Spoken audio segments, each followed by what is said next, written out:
Welcome to ZJD Family Farm. We have a wide variety of crops.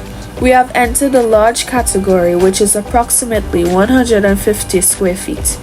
Our family consists of 2 adults and 2 children. We use plastic as a mulch to prevent pests and the growth of weeds in some of our plots.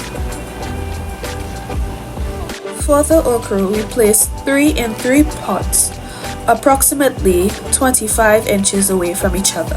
In the side pot, we place them 4 by 4 inches away from each other. And in the pak choy plot, we place them 10 inches by 10 inches away from each other.